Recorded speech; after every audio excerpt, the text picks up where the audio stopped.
మన తండ్రి అయిన దేవునికి, యేసుక్రీస్తు ప్రభువుకు, పరిశుద్ధాత్మ దేవునికి కృతజ్ఞతాస్తులు చెల్లించుకుంటున్నాను. ప్రియమైన దేవుని బిడ్డలారా, ఈ రోజు మన ధ్యాన వాక్యము కీర్తనల గ్రంథము 94వ కీర్తన 19వ వచనం చూసుకుందాం.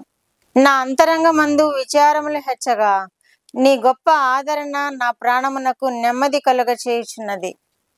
దేవుడి వాక్యం ద్వారా మనల్ని దీవించునుగాక. ఆమేన్. ఇక్కడ కీర్తనకారుడు అంటున్నాడు, నా అంతరంగమందు విచారములు హెచ్చగా అంటున్నాడు. అంటే మన మనసులో ఎన్నో విచారాలు ఉంటాయి, ఎన్నో సమస్యల నిమిత్తము ఆలోచన చేస్తూ ఉంటాము. కుటుంబం విషయంలోనూ, లేకపోతే పిల్లల విషయాల్లోనూ, లేకపోతే పిల్లల చదువు విషయాల్లోనూ, లేకపోతే పిల్లల ప్రవర్తన విషయాల్లోనూ మన హృదయంలో ఏమి ఏర్పడుతూ ఉంటాయంటే విచారములు హెచ్చుతూ ఉంటాయి. అదే ఇక్కడ కీర్తనకారుడు కూడా తెలియచేస్తున్నాడు. నా అంతరంగమందు విచారములు హెచ్చగా నీ గొప్ప ఆదరణ నా ప్రాణమునకు నెమ్మది కలుగ చేయుచున్నవి. ఆయన ఆదరణ మనం కోరుకున్నప్పుడు తప్పకుండా ఆ విచారాలన్నీ ఎట్టుపోతాయో మనకి గొప్ప ఆదరణ యేసుక్రీస్తు ద్వారా కలుగుతుంది. ఈ వాక్యం మనం ధ్యానించుకుంటూ ఉండాలి. ఈ వాక్యము మనల్ని ఆదరిస్తూ ఉంది కాబట్టి, మన విచారాల్లో ఉన్నప్పుడు మనల్ని ఆ విచారాల నుండి విడిపిస్తుంది కాబట్టి మన దేవుణ్ణి ఆధారం చేసుకోవాలి. మన విచారాలు ఆయన మీద వేయాలి. ఆయన గొప్ప ఆదరణ మనం కూడా పొందుకోవాలని దేవుని కృప చేత నేను తెలియచేస్తున్నాను. ప్రార్థన చేసుకుందాం. మా ప్రభువా, మా ప్రియ పరలోకపు తండ్రి, మీ పరిశుద్ధ పాదములకు వందనాలు, కృతజ్ఞతాస్తులు చెల్లించుకుంటున్నాను ప్రభువా.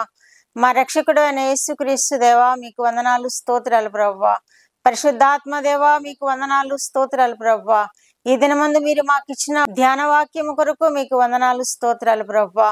నాయనా, కీర్తనకారుడు తెలియజేస్తున్నట్లుగా ప్రభువా, నా అంతరంగమందు విచారములు హెచ్చగా నీ గొప్ప ఆదరణ నన్ను నెమ్మది కలుగు చేస్తున్నదని తెలియచేస్తున్న విధానాన్ని బట్టి మీకు స్తోత్రాలు ప్రభువా. మేము కూడా నాయనా ఈ వాక్యం వింటున్న వారిలో, చూస్తున్న వారిలో, వారి ఇరుగు పొరుగు వారిలో, వారి నైనా బంధువుల్లో ఎవరైనా ప్రభు విచారములు హెచ్చుగా ఉన్నట్లయితే వారిని మీ పాదం మీద పెడుతున్నాను నాయనా. వారిని రక్షించండి ప్రభువా. మీకు వందనాలు, స్తోత్రాలు ప్రభువా. వారి భారమును మీరు మోసే దేవుడు అని వారు గ్రహించి నాయనా వారి విచారమంతా మీ పాదం మీద పెట్టి నాయన మీ వద్ద నుండి నెమ్మది పొందుకునే కృప వారికి దయచేయండి దేవా. మీకు వందనాలు, స్తోత్రాలు ప్రభువా. నాయన ఈ వాక్యములు మమ్మల్ని బలపరుస్తున్నట్లుగా నాయనా వారు గ్రహించి నాయనా మీ మీద ఆధారపడడానికి నేర్పించండి దేవా. మీకు వందనాలు, స్తోత్రాలు ప్రభువా. ఈ వాక్యం కొరకు మీకు వేలాది స్తోత్రాలు. మాకు విచారములు తొలగిస్తున్నందుకు మీకు స్తోత్రాలు.